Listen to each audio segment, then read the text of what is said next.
Sidang Komisi Kode Etik Polri memutuskan mantan Kasat Reskrim Polres Metro Jakarta Selatan AKBP Bintoro diberhentikan tidak dengan hormat atas kasus dugaan penyuapan yang ia terima dari Arief Nugroho dan Muhammad Bayu Hartoyo. Dalam sidang etik, polisi menghadirkan saksi non-anggota Polri yang diduga menyerahkan sejumlah uang kepada AKBP Bintoro CS terkait penanganan sebuah kasus reskrim Polres Metro Jakarta Selatan. Tak hanya saksi kepada AKBP Bintoro, sidang etik juga menjatuhkan sanksi kepada 4 anggota Polri yang bertugas di Metro Jakarta Selatan lainnya. Tambah satu lagi yang sudah diputuskan yaitu AKBP B, ya, PTDH dia. Dari yang 3 yang sudah diputuskan, AKBP GG sama Ibda ND itu demosi 8 tahun, terus Patsus 20 hari, ya, demosi dengan tidak boleh ditaruh di tempat penegakan hukum, serse. Nah, itu yang 2, yang 1 yang AKP Z PTDH. Hasil sidang etik kasus suap AKBP Bintoro CS memutuskan pemecatan kepada mantan Kasat Reskrim Polres Metro Jakarta Selatan AKBP Bintoro, ex-Kanit Resmob Satreskrim Polres Metro Jakarta Selatan Ahmad Zakaria, dan ex-Kanit PPA Satreskrim Polres Metro Jakarta Selatan Mariana. Sementara AKBP Gogo Galesung dan Ibda Novian Dimas dijatuhi sanksi demosi selama 8 tahun serta diperintahkan untuk tidak lagi berdinas di Satuan Reserse. Komisioner Kompolnas yang hadir dalam sidang bilang, agenda sidang diawali dengan pembacaan persangkaan untuk AKBP B dan AKBP GG. Sidang digelar di 2 tempat berbeda dan majelis yang berbeda. Sementara untuk 3 polisi lain juga akan menjalani sidang etik di waktu yang berbeda.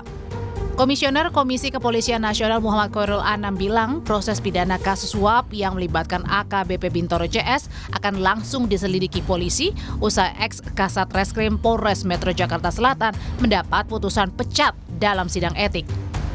Ya, ada LP yang jalan untuk pidana.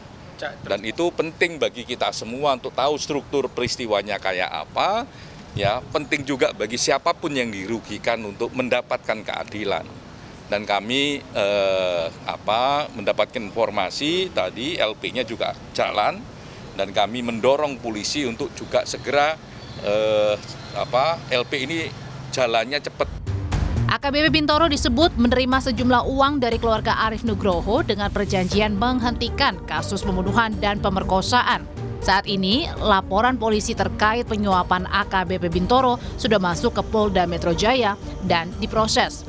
Kompolnas mendorong Polda Metro Jaya memproses laporan ini dengan cepat karena sejumlah kesaksian sudah diberikan dalam sidang kode etik sehingga bisa masuk dalam ranah pidana. Tim Liputan, Kompas TV.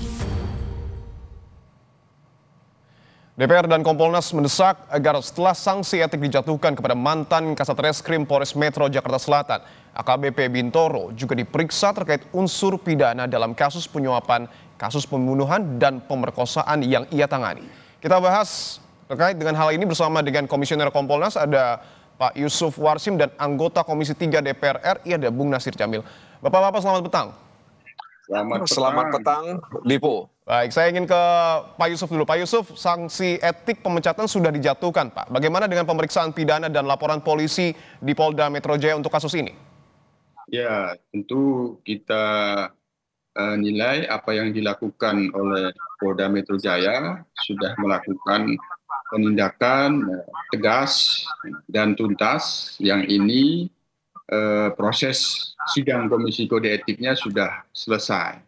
Ini tentu kita pandang Polda Metro Jaya sudah sangat responsif, merespon apa yang menjadi sorotan masyarakat dalam kasus ini benar-benar tegas secara kode etik, sanksinya juga tegas, diberikan sanksi berat PTDH, ada yang sanksi demosi, tapi itu sudah tegas. Nah, selanjutnya kami Kompolnas sebagai pengawas tentu apabila melihat proses selanjutnya ya kita mendorong penerapan hukum yang sama saja kepada kasus-kasus lain di tempat lain yang apabila itu ada fakta-fakta unsur dugaan tidak pidananya, maka itu tetap diproses. Namun sekali lagi, tentu kita juga menghormati. Ini sebenarnya bagus saja mendahulukan proses kode etiknya karena di situ terkait dengan permintaan etik pertanggungjawaban etik jabatannya. Karena kan jabatannya itulah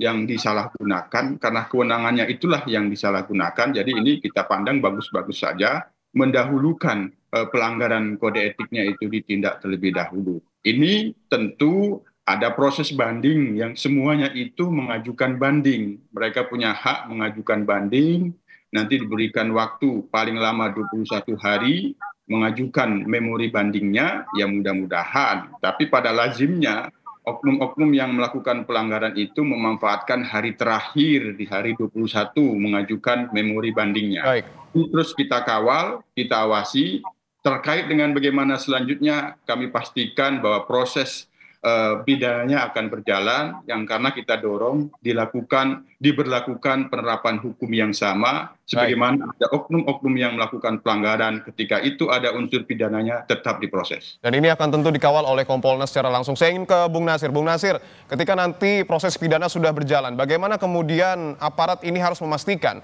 bahwa proses penyelidikan berjalan dengan transparan? Dan apakah perlu juga diperiksa atasan-atasannya, mungkin Wakapolres atau Kapolres, Bung Nasir? Ya, pertama tentu Komisi 3 memberikan apresiasi kepada Kepolisian Republik Indonesia. Dalam hal ini Kepolisian Daerah Metro Jakarta atau Metro Jaya, ya, yang telah berusaha untuk membersihkan organisasi Polri dari oknum-oknum yang mencederai integritas dan citra Kepolisian Republik Indonesia. Nah, karena itu apa yang disampaikan oleh Pak Sigit selaku Kapolri ingin membersihkan atau yang tidak setuju dengan apa yang dia cita-citakan silahkan keluar dari gerbong Kepolisian Republik Indonesia secara perlahan tapi pasti kami melihat telah dilakukan. Yang selanjutnya kita sadar bahwa sidang etik itu kan dalam rangka untuk mengadili adanya abuse of authority. Jadi ada semacam penyimpangan dalam kewenangan yang dimiliki karena jabatannya dia memiliki kewenangan. Akhirnya putusannya sangat berat, ya, artinya diberhentikan secara tidak hormat. Nah, harapan kita ya semuanya agar ini juga didorong ke ranah pidana. Apakah ini pemerasan atau semacam penyuapan? Ya, sehingga kemudian nanti kan akan jelas di persidangan apakah nanti akan merembet ke atas, ya, bahwa ini juga diterima, misalnya dana ini diterima atau uang ini diterima oleh oknum-oknum tertentu, ya, baik level menengah maupun di level atas. Jadi saya pikir kepolisian tentu tidak akan menahan-nahan, pasti akan dilakukan upaya ke ranah pidana. Dan ini adalah bahagian penegakan hukum yang objektif, bertanggung jawab, dan transparansi. Baik, artinya DPR juga mendorong agar kasus yang menimpa AKBP Bintoro ini juga dilanjutkan ke ranah pidana. Saya ingin ke Pak Yusuf lagi. Kita akan dorong sekuat-kuatnya ini. Oke, saya ingin ke Pak Yusuf lagi. Bung Nasir, ketika tadi sudah ditegaskan bahwa nampaknya ranah pidana ini akan kemudian dijalankan terkait dengan kasus AKBP Bintoro. Apakah ketika terbukti AKBP Bintoro dan juga sejumlah aparat lainnya melakukan pemerasan, artinya ini akan diberi sanksi lebih berat atau bagaimana, Pak Yusuf? Ya, nanti kan unsurnya, kalau penyelenggara negara, ya ketika menerima sesuatu itu kan jatuhnya pada gratifikasi atau penyuapan. Nah, karena ini juga melibatkan dan dilakukan oleh yang bukan penyelenggara negara, tapi itu diperantarai oleh kuasa hukum yang awal. Jadi perbuatan dugaan pemerasannya tidak tertutup, ada, tapi karena ini kaitannya dengan anggota oknum kepolisian ini adalah penyelenggara negara, tentu lebih tepat nanti itu jatuhnya pada penyuapan, dugaan tidak pidana korupsi. Itu yang nanti yang akan dilakukan penyelidikan, dan bagaimana ancaman pidananya ya tergantung pada unsur delik pidana yang akan disangkakan nanti. Hanya yang pasti proses ini kita kawal agar benar-benar dilakukan, dan melaksanakan penyidikan, dan nantinya penyidikannya ya kita awasi profesional, transparan, akuntabel, dan tidak ada yang ditutup-tutupi. Semua pihak-pihak yang terkait, baik itu yang oknum kepolisian maupun tidak, apabila memang bukti-bukti pidananya cukup terang, itu semuanya harus ditindak. Oke, tentu proses hukum ini harus didasari dengan alat bukti. Saya ingin ke Bung Nasir lagi. Bung Nasir, tadi Anda menyebutkan bahwa DPR mendesak agar AKBP Bintoro ini masuk ke ranah pidana. Tadi juga saya sempat menanyakan, apakah artinya atasan-atasan dari AKBP Bintoro ini perlu diperiksa juga, misalnya seperti Wakapolres dan juga Kapolres? Ya, begini. Jadi dia punya kewenangan karena jabatannya, dia memiliki authority, sehingga kemudian dia tergoda untuk menyelewengkan kewenangan yang dia miliki. Oleh karena itu, patut diduga bahwa dia tidak sendiri melakukan itu, ya, sebab dia punya atasan. Nah, pertanyaannya apakah dia bekerja sama dengan atasannya waktu itu, atau memang dia berjalan sendiri untuk menyelewengkan jabatan atau kewenangan yang dia miliki itu. Tapi saya tidak yakin kalau kemudian dia hanya bekerja sendiri, ya, sebab dia punya atasan, kan pasti dia akan melaporkan setiap case, ya, yang ditangani oleh kepolisian kepada pimpinan, sehingga dari situ nanti akan diputuskan apakah kemudian case ini ditindaklanjuti atau tidak. Nah, dalam kasus yang ditangani oleh oknum B tersebut, ya, kita tahu bahwa ternyata ada unsur, ya, bahwa dia menerima uang sebagai penyelenggara negara. Baik. Dalam hal ini aparat kepolisian. Baik, kita tunggu bagaimana kemudian nanti proses hukum yang kemudian akan berjalan dan seberapa berani polisi mengungkap kasus yang kemudian menjerat di internalnya. Terima kasih anggota Komisi 3 DPR RI Bung Nasir Jamil, dan juga ada Komisioner Kompolnas Pak Yusuf Warsim. Terima kasih Bapak-Bapak.